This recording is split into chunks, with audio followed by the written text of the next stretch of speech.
আল্লাহ তোমার দায়িত্ব নিয়ে নিলাম। দায়িত্ব কে নিয়েছে? কে নিয়েছে? আল্লাহ যদি জিম্মাদার হয়, এই পৃথিবীর কোন মুসলমানদের কোন কষ্ট আছে বলেন? চিন্তা আছে, পেরেশানি আছে? এজন্যই রিজিক নিয়ে তো টেনশন, এত পেরেশানি হবে না। যা হয়েছে সব সন্তুষ্ট, এটাই আমার জন্য, ছোট হোক বড় হোক সন্তুষ্ট থাকা। ইব্রাহিম আলাইহিস সালাম আল্লাহর একজন নবী ছিলেন, কুরবানি করলেন, সন্তানকে কুরবানি দিলেন, আপনজন নিজে আগুনে পুড়াইলেন, কিন্তু সবকিছুর মালিককে আল্লাহর উপর ভরসা রাখছেন। এজন্যই আপনার যে নফস, যে আত্মা আছে, এটাকে কন্ট্রোল করা, এটাকে রিমোটের মাধ্যমে, রিমোট মানে নামাজ রোজার মাধ্যমে, আল্লাহর গোলামির মাধ্যমে এই নফসটাকে কন্ট্রোল করার নাম লাম্মারা, ইন্নান নাফসা লাম্মারাতুন বিসসুই ইল্লা মা রাহিমা রাব্বি।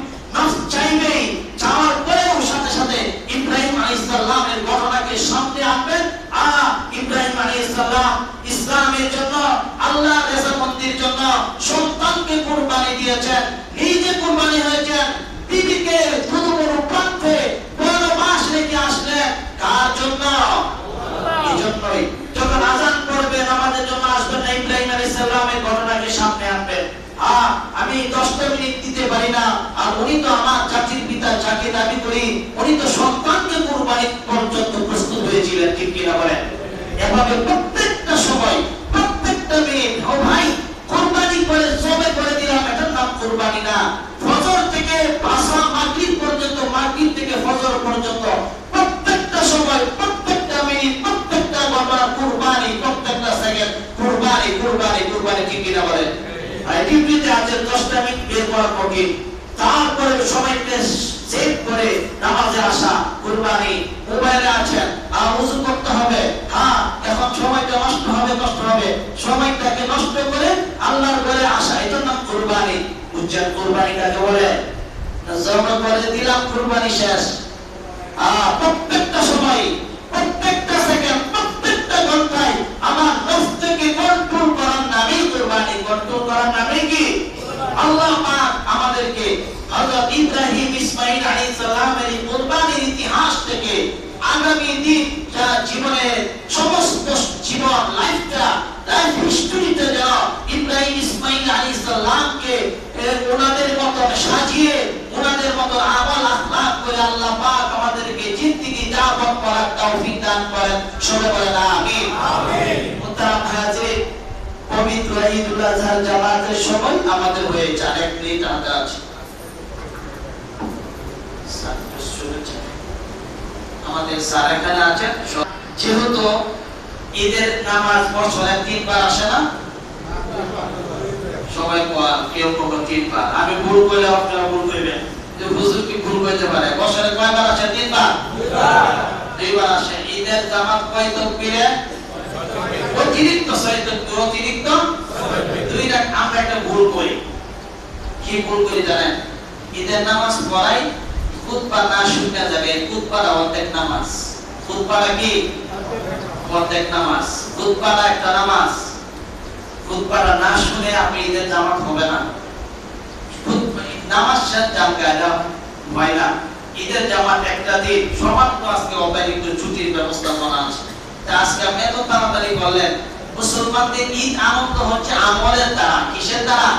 আমাদের সংস্কৃতি গুলো আমরা বিদ্যুতের কালচার আমরা সুসজ্জিত করি, এটা হচ্ছে আমাদের সমস্যা। আজকে পরস্পরে আমরা আদান প্রদান করব, মহব্বত তৈরি করব, খোলাখুলি করব, সিস্টেম আমরা যারা খোলাখুলি করি, ঈদের পরে শুভেচ্ছা বিনিময় করা সুন্নাত। ঈদ মুবারক করে আমরা অনেকেই জানি না।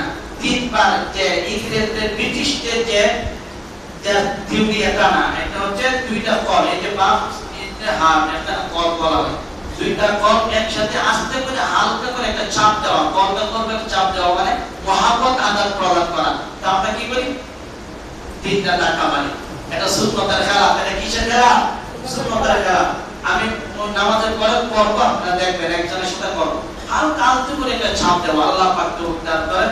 নামাজের নিয়মটা বলে দিচ্ছি। নামাজের নিয়মটা বলেছি যে ঈদের যে কতটুকু আছে আমরা হাতে হাতে তুলে নেই প্রার্থনা দিবা দেওয়া আমরা এই নামাজ দিকে নামাজে আল্লাহু আকবার বললাম স্বাভাবিক নামাজের নিয়ম অনুযায়ী বলে সুবহানাল্লাহ বললাম আল্লাহু আকবার একটা আল্লাহু আকবার দুইটা আল্লাহু আকবার তিনটা তার হাত ধরবো আমি সূরা কেরাত পড়ব তখন প্রথম রাকাত সমাপ্ত করব দ্বিতীয় রাকাতে প্রথমে ওঠার পরে আমি সূরা ফাতিহা এবং সূরা মিলে রুকুতে যাওয়ার আগে আল্লাহু আকবার আল্লাহু আকবার আল্লাহু আকবার এই যে অতিরিক্ত তিনটা আল্লাহু আকবার রুকুতে যাব ছয়টা তাকবীর আবার বলতে হবে প্রথমে আল্লাহু আকবার আল্লাহু আকবার আল্লাহু আকবার আল্লাহু আকবার এক রাকাত দ্বিতীয় রাকাতে লাস্টে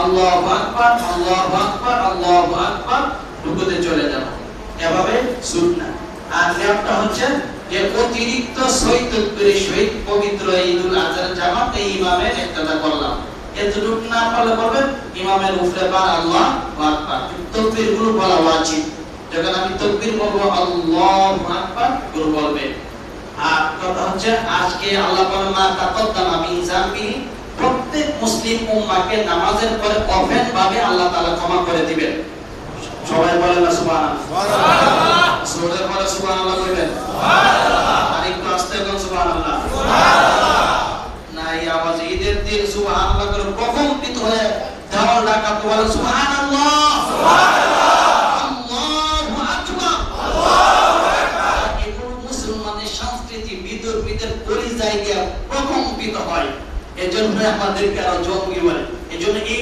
আওয়াজগুলো ধরে রাখবেন বলবেন এজন্যই এই যে তাকবীরগুলো আল্লাহু আকবার সবাই তাকবীরগুলো বলা ওয়াজিব তাকবীরগুলো বলা কি ওয়াজিব আল্লাহু আকবার আল্লাহু আকবার বলেন আল্লাহু আকবার আল্লাহু আকবার লা ইলাহা লা ইলাহা ইল্লাল্লাহু ওয়াল্লাহু আকবার আল্লাহু আকবার ওয়ালিল্লাহিল হামদ তাহলে আমরা ঈদের যারা বাহিরে আছেন আমরা ভিতরে যত সম্ভব আমরা আরেকটা সামনে কাতার বেরিয়ে বাইরে প্রচুর মসজিদে যাচ্ছি কাপড় লাগলে আমাদের পিছনে কাপড় আছে আমরা এখন নামাজে দাঁড়িয়ে যাবো ইনশাআল্লাহ